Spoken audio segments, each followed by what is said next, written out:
Hi everyone! This time I'm going to take a look at the Spitfire Symphony Orchestra. But this won't be an usual walkthrough, there are plenty of other videos out there. I'm going to take a look under the hood. I will share some insights with you that aren't so obvious if you haven't read the manual. I've done that, and I've also taken a closer look at some of the instruments. So, let's get started.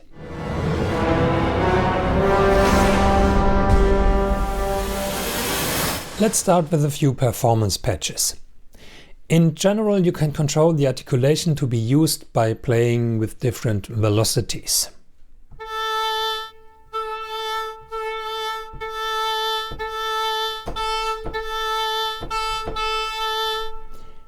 However, for the oboe principal performance patch, in the middle we see two different articulations, and I wondered how I could control them separately.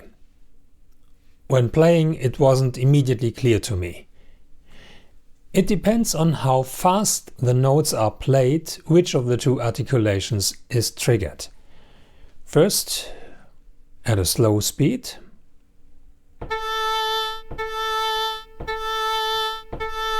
And now faster.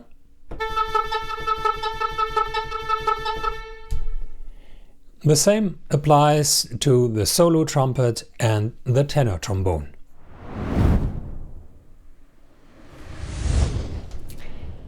Many instruments have a variation fader.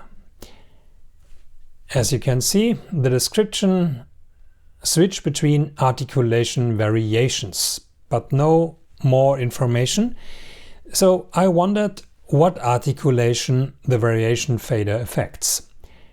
One answer is it can be used to control the multi-tongued articulation. So let's try it with the trumpets ensemble. At the beginning a double tongue is played. Now I move the fader forward. Triple tongue,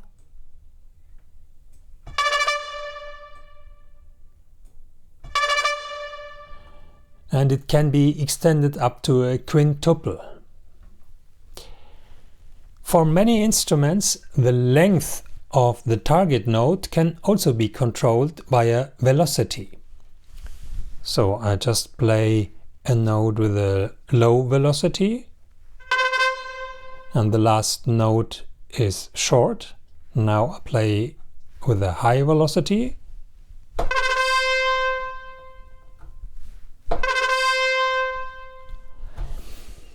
For some reason this does not work for three instruments, for the flute ensemble, for the solo clarinet and the solo trumpet.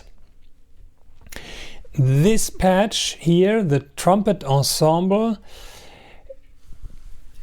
in this case it works in principle, but not with the double tonguing. So I just move the slider back, play with the low velocity, and now with the high velocity, and the final note is still short.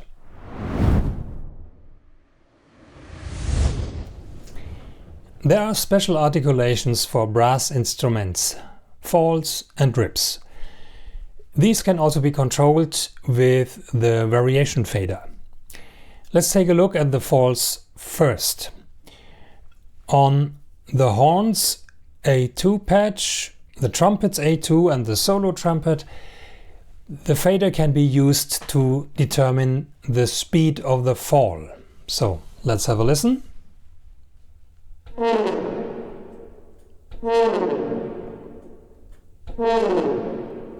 So at this position it's a long fall, and here it's a short fall.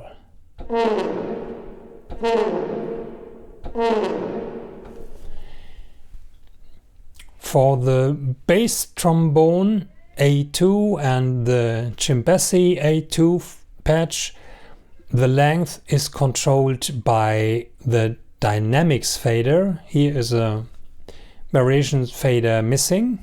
So let's have a listen at the bass trombone.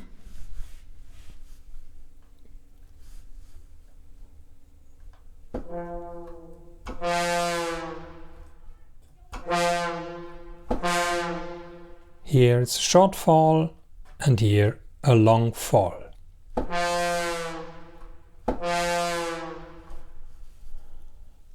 Okay, let's move on to the rips.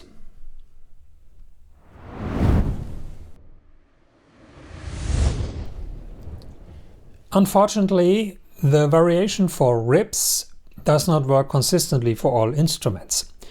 In most cases, variation changes the length of the rip, as shown here in the example of the solo trumpet.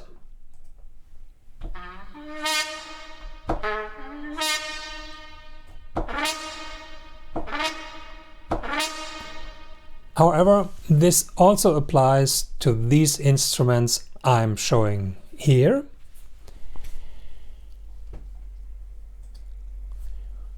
For the solo horn, the variation indicates the length of the target note. Here it's a short note.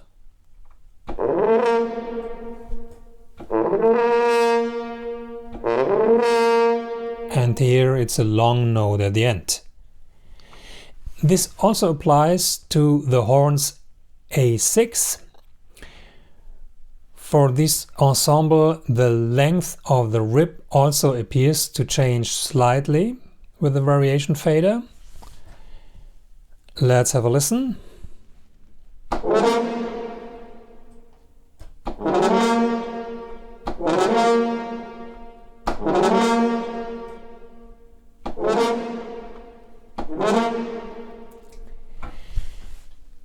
Now we move on to the bass trombones.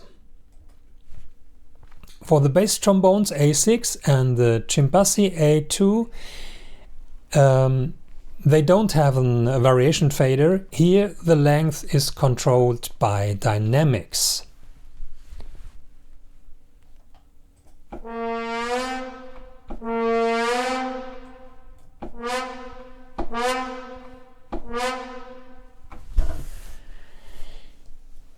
So, for the contrabass trombone, I haven't figured out the effect of variation, so feel free to write me a comment if you know more.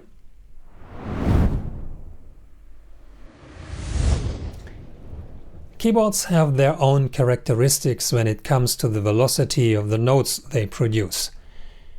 I had the problem that I couldn't play low-level articulations in the performance patches. However, the solution is velocity mapping. Here you can find the velocity mapping, and you can select different velocity curves. For the woodwind, for some woodwinds, the exponential worked fine for me.